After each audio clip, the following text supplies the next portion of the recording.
या देवी सर्वभूतेषु शक्तिरूपेण संस्थिता नमस्तस्यै नमस्तस्यै नमस्तस्यै नमो नमः। नमस्कार, स्वागत है आपका हमारे खास कार्यक्रम में। मैं हूं आपके साथ छाया चौधरी। सबसे पहले आप सभी को चैत्र नवरात्रि की शुभकामनाएं। आज से चैत्र नवरात्र शुरू होने जा रही है और साथ ही हिंदू नववर्ष की भी शुरुआत हो रही है। नवरात्र में मां के कई रूपों की पूजा की जाती है और मां से आशीर्वाद की प्रार्थना की जाती है। नवरात्र को हिंदू संस्कृति में भक्तों की आस्था का प्रमुख त्योहार माना जाता है। इस खास कार्यक्रम में चर्चा करेंगे माता के 9 रूपों के बारे में, साथ ही बताएंगे माता को प्रसन्न करने के उपाय और माता के ध्यान मंत्रों के बारे में। तो हमारे साथ कार्यक्रम में मौजूद हैं PS त्रिपाठी जी। तो पंडित जी, स्वागत है आपका। जी धन्यवाद।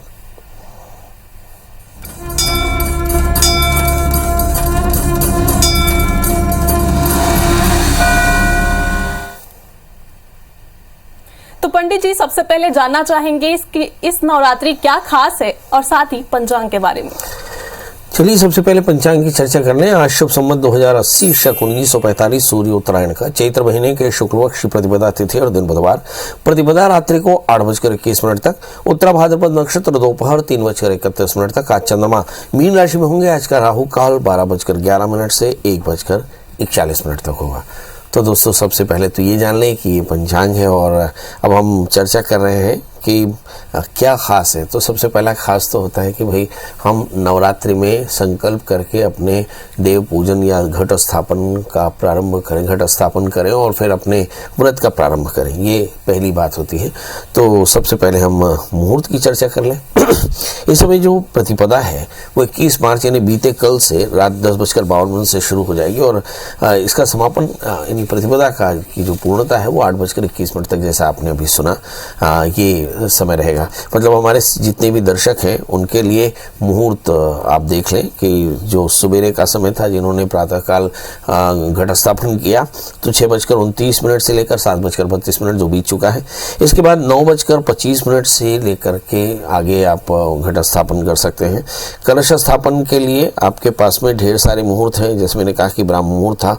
अमृत काल शुरू होगा 11:07 से लेकर 12:35 तक। इसके अलावा विजय मुहूर्त होगा यानी मध्याह्न के समय, ये 2:47 से 3:35 तक। संध्या काल में 6:50 से 8:01 तक। ये 3 मुहूर्त बड़े अच्छे होंगे। इस बार शुभ इस तरह से है कि इस बार शुक्ल योगों में पूजा की शुरुआत हो रही है और साथ में आगे देवी की पूजा के समय इंद्र योग भी लगेगा। मतलब ये 2 योग जो है वो इस नवरात्रि को बहुत खास बनाते हैं। और सबसे महत्वपूर्ण बात यह है कि प्रातः 9:18 तक ब्रह्मयोग है। यानी आप ब्रह्मयोग में अगर पूजा करना चाहते हैं तो 9:18 तक स्थापन करने और 9:19 से लेकर अगले दिन 6 बजे तक इंद्र योग होगा। मतलब इन योगों में घट स्थापन विशेषकर बेहद शुभ होता है। जी। तो पंडित जी, भक्तों के अंदर भी कई सवाल होते हैं कि घट स्थापना कैसे करें और माता की आराधना किस प्रकार से की जाए, पूजन सामग्री में क्या क्या होना चाहिए। देखिए, घट स्थापन बड़ा सामान्य सा रहता है। घट स्थापन के लिए एक तो चौकी रख लें, चौकी पे लाल कपड़ा बिछा लें और लाल कपड़ा बिछा करके हमारे घट स्थापन माने सभी देवताओं का स्थापन होता है। तो सबसे पहले चावल के गौरी गणेश का पुंज बना लें और उसमें हल्दी सुपारी 2 ठो रख दें या गोबर के गणेश रख दें। इसके बाद नवग्रह बना लें चावल के पुंज से, अक्षत के पुंज से, और फिर उस पर हल्दी सुपारी रख दें। फिर दाहिनी तरफ खोड़श मातृका बना लें अक्षत के पुंज से, उसमें खोड़श मातृका स्थापन करें और फिर एक चावल का पुंज रखें। उसमें तांबे का या मिट्टी का लोटा रख सकते हैं, जैसा भी आप चाहें, और उस लोटे में गले तक जल भर दें और लाल धागा, जिसे मौलिक सूत्र कहते हैं, वो रख दें। स्वास्तिक बना लें और फिर उस पर एक हल्दी सुपारी, कलश के अंदर 1 रुपया, पान, इसके अलावा 7 प्रकार की जो 7 स्थानों की मिट्टी होती है, पंचपल्लव है, ये सारे रख करके और फिर उस पर पूर्ण पात्र रख दे। पूर्ण पात्र के ऊपर नारियल रख दे और इस तरह से आपके घट स्थापन का विधान है। अब जैसे मैंने कहा कि जो घट स्थापन का विधान है उसी में सामग्री लिखी हुई है। तो सिंदूर, कुंकुम, अक्षत, फूल, दिया, अगरबत्ती, ये सारी चीज़ें हो, माता के आभरण की सारी सामग्री हो। इसके अलावा एक चौकी हो और उस पर लाल कपड़ा के अलावा कलश के 2 लोटे, एक जो आपके पूजन के हो, एक कलश जिसमें स्थापन किया हूँ। इसमें चावल इत्यादि आप रख लें, आम के पत्ते, कपूरी पान, माता के भोग की सामग्री, ये सारा कुछ रखने के बाद और आप घट स्थापन कर सकते हैं।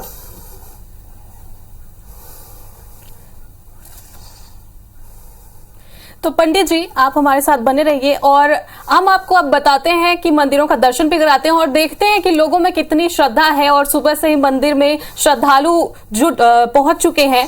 तो रायपुर से हमारे साथ सुप्रिया पांडे महामाया मंदिर से जुड़ी हुई हैं और देवास से चामुंडा मंदिर से मोहनीश वर्मा हमारे साथ जुड़े हुए हैं। तो सबसे पहले रायपुर का रुख करते हैं। सुप्रिया, आज पहला दिन है तो कैसा माहौल है मंदिर में और लोगों में, श्रद्धालुओं में कितनी श्रद्धा देखने को मिल रही है? बिल्कुल, देखिए चैत्र नवरात्रि का आज पहला दिन है और आज हम रायपुर के महामाया देवी मंदिर में मौजूद है। सबसे पहले हम माता का श्रृंगार दिखाएंगे। जो भक्त माता के दर्शन नहीं कर पा रहे हैं वो सीधे IBC 24 के कैमरे में देख सकते हैं। सीधे यहाँ पर माता की जो तस्वीर है वो दिखा रहे हैं हम। माता की जो नवरात्रि के समय में माता का विशेष रूप से श्रृंगार किया जाता है और मंदिर में भक्तों की भारी भीड़ नजर आ रही है क्योंकि दूर दूर से लोग माता के दर्शन करने के लिए यहाँ मंदिर पे पहुँचते हैं और इसलिए भीड़ कंट्रोल करने के लिए भी प्रशासनिक टीम यहाँ पर है। और अगर भक्तों की बात करें तो ये जो मंदिर है वो भक्तों की आस्था का केंद्र है। ये मंदिर 1000 साल पुराना है और काफी रहस्यों से भी ये मंदिर भरा हुआ है। ऐसा कहा जाता है कि इस मंदिर में चकमक पत्थर से ज्योति प्रज्वलित की जाती है, माचिस के तीली का उपयोग नहीं किया जाता। भक्तगण भी हमारे साथ है, सीधे उनसे भी बात करेंगे और जानेंगे कि उनकी कितनी आस्था इस मंदिर से जुड़ी हुई है। कितनी आस्था आपकी इस मंदिर से जुड़ी है? मैं छोटी थी तब मम्मी पापा के साथ आती थी, तो इट्स वेरी इम्पोर्टेंट कि एटलीस्ट नवरात्रि के दिन यहाँ पे ज़रूर आया जाए।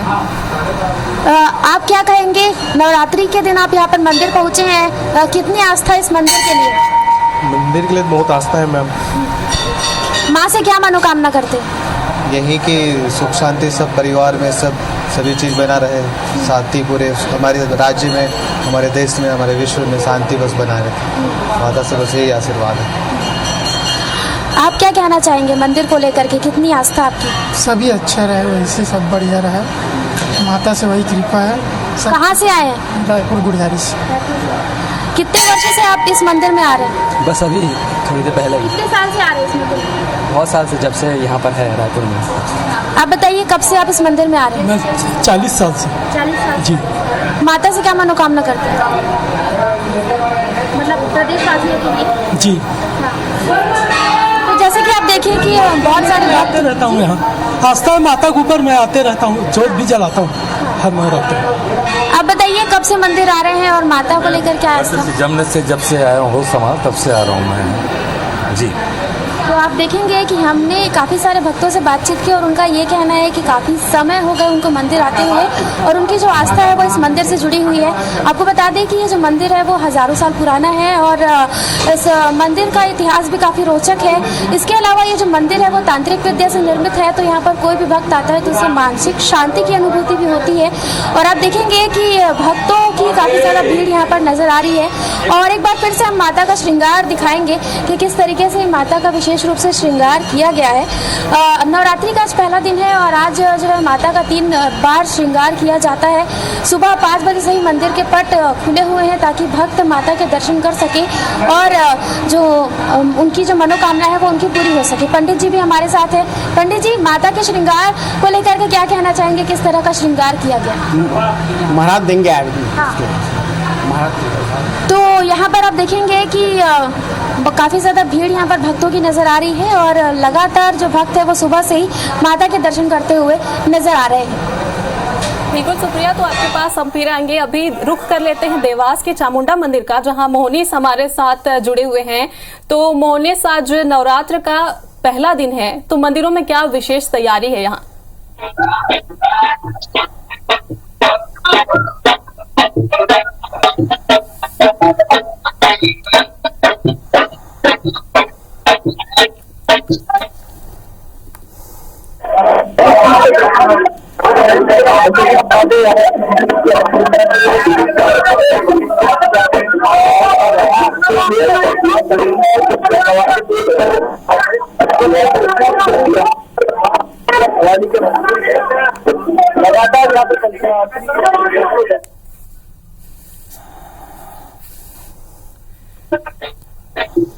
तो बिल्कुल देवास की ये तस्वीरें हैं जहां श्रद्धालु भी पहुंच चुके हैं। तो पंडित जी, आज जो जैसे बात करें आज के दिन की, तो आज शैलपुत्री माता शैलपुत्री की पूजा होती है, तो आज के दिन का क्या महत्व है? देखिए, हमारे यहाँ नवरात्रि जो है, लिखा है कि स्त्रिया समस्ता सगला जस्तोई कया पूरितमम यही तत्काते स्तुति परापरोक्ति। हमारे यहाँ कहते हैं कि सारी स्त्रियां जो हैं वह माता का स्वरूप है, इसलिए हमारे यहाँ कन्या पूजन होता है। तो ये स्त्री के 9 रूप है, जिसमें कन्या अपने पिता के घर में जन्म लेती है। तो कहते हैं पार्वती ने हिमवान के घर में जन्म लिया तो प्रथम शैलपुत्री, चूंकि पिता शैल है इसलिए बेटी का नाम शैलपुत्री हुआ। तो प्रथम शैलपुत्री, द्वितीय ब्रह्मचारिणी, तृतीय चंद्रघंटे थी। ये एक कन्या के जन्म से लेकर के उसकी सिद्धि तक की 9 अवस्थाएं हैं। और हम मेरे नज़रिए में एक नारी का शैलपुत्री के रूप में पूजन होता है, जो श्वेत रंग से आभरण किया हुआ, जिसका वाहन वृषभ है और जो बहुत सुंदर है और सभी भक्तों पर कृपा बरसाती हुई है। 2 हाथ हैं, एक हाथ में उन्होंने कमंडल रखा और सब पर कृपा बरसा रही है। ऐसी माता के विग्रह की पूजा की जाती है और माता के विग्रह की पूजा से सभी प्रकार के ग्रह दोषों की निवृत्ति होती है। खासकर जो चंद्रमा इत्यादि ग्रहों से पीड़ित हो, उन्हें माता शैलपुत्री की पूजा करनी चाहिए। पूजा का विधान बहुत साफ है। मैंने कहा कि श्वेत द्रव्यों से भगवान भगवती की उपासना होती है, तो सफ़ेद फूल चढ़ाएं, सफ़ेद वस्त्र माता को धारण कराएं और साथ में दूध से बनी मिठाइयों का भोग लगाएं। और जो षोडशोपचार का पूजन है, उसके बाद या देवी सर्वभूतेषु मातृरूपेण संस्थिता नमस्तस्यै नमस्तस्यै नमस्तस्यै नमो नमः मातृ रूप में भगवती की पूजा करें, तो आप देखेंगे आपकी सभी मनोकामनाएं पूर्ण होती है। तो पंडित जी, आप हमारे साथ बने रहिए। अभी डोंगरगढ़ का रुख करते हैं, जहां से हमारे साथ धीरज शर्मा जुड़े हुए हैं। तो धीरज, क्या मंदिर में अभी कैसा माहौल है और आज पहला दिन है, तो श्रद्धालुओं में कितना उत्साह वहां देखने को मिल रहा है? जी, नवरात्र का पहला दिन है और सुबह से ही माता के दरबार पर आ रहे हैं। लोगों में माँ बमलेश्वरी के बहुत आस्था है। सुबह से ही मैं यहाँ पर भीड़ उमड़ रही है माता के दर्शन के लिए। चैत्र नवरात्र का पहला दिन है और हिंदुओं का भी नव वर्ष है, जिसके तहत सुबह से ही माता के दर्शन के लिए श्रद्धालु पहुँच रहे हैं। आपको बताना चाहते हो कि नवरात्र के पहले दिन सुबह 4 बजे माता के पट खुले और सुबह माता का विशेष श्रृंगार किया गया और आरती के पश्चात आम दर्शनार्थी माता के दर्शन कर शुरू कर सके हैं। तो पंडित जी, आज नवरात्रि का पहला दिन है और श्रद्धालु आज कैसे उपासना करें, कैसे माता की आराधना करें, पूजा करें, जिससे उनकी मनोकामनाएं पूरी हो, और किस तरह से श्रद्धालुओं को किन किन बातों को ध्यान रखना चाहिए आज के दिन? देखिए, ये शक्ति की उपासना है। शक्ति की उपासना में सबसे बड़ी बात होती है श्रद्धा, दूसरी होती है अनुशासन, तीसरा होती है क्रिया, चौथी होती है धारणा, पांचवा होता है ध्यान और छठवां होता है उपासना। यदि आप इस क्रम से मतलब सावधानी से भगवती की ज्ञात्वा प्रारंभ कुर्वीत कुर्वाणो उन्नश्यति, प्रातःकाल जल्दी से स्नान करके संकल्प लें कि मैं 1 दिन, 5 दिन या 9 दिन भगवती की उपासना के लिए व्रत करूंगा और संकल्प करके, और यदि आपको दुर्गा सप्तशती का पाठ करना हो तो उसका संकल्प कर लें और फिर माता का विग्रह, माता का दरबार स्थापित करें, जिसमें मैंने कहा कि गौरी गणेश कलश नवग्रह षोडश मातृका और फिर माता का एक विग्रह, उनकी प्राण प्रतिष्ठा, अगर अप्रतिष्ठित हो तो प्राण प्रतिष्ठा करा ले और फिर उनकी पूजा करके और धूप दीप नैवेद्य से आरती से पूजा करके और फिर पुष्पांजलि कर लें और फिर हाथ में जल लेकर संकल्प करें और दुर्गा सप्तशती का पाठ करें। दुर्गा सप्तशती का पाठ करना चाहिए। जैसे एक शब्द आता है नवरात्रि, तो रात्रि में इन क्रियाओं की बड़ी महत्ता है। तो यदि रात्रि में करें तो ये आपके लिए बहुत श्रेयस्कर होगा, क्योंकि हमारे यहाँ निशा पूजन का विधान है, तो रात्रि काल में ये पूजा करनी चाहिए। अन्यथा आप प्रातः काल भी दुर्गा सप्तशती का पाठ कर सकते हो और ऐसा 9 दिन 9 पाठ करना चाहिए।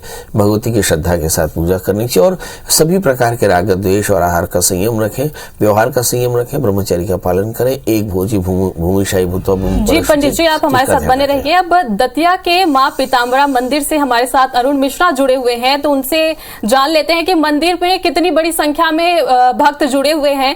तो अरुण जी, आप बताइए कि आप सबसे पहले तो अपने दर्शकों को तस्वीरें दिखा देते हैं और ये भी जानेंगे कि 9 दिन तक मंदिर में क्या विशेष कार्यक्रम होने वाले हैं और मंदिर की क्या विशेषता है।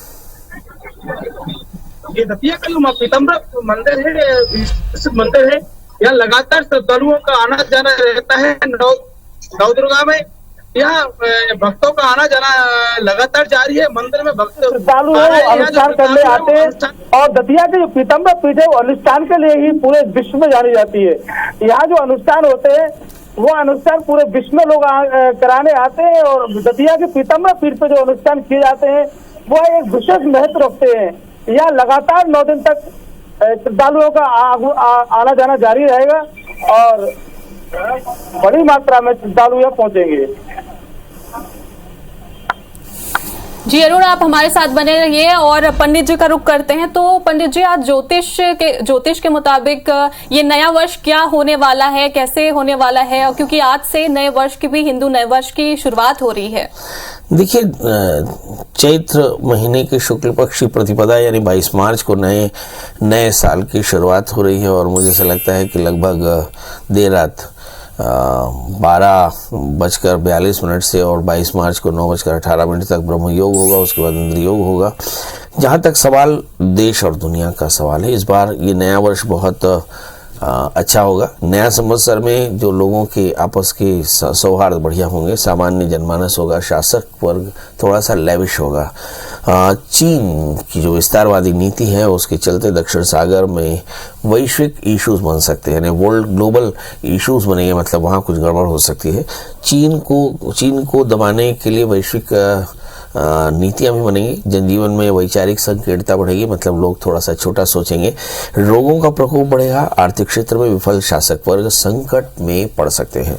विश्व में कहीं कहीं भारी परेशानियां भी आ सकती हैं।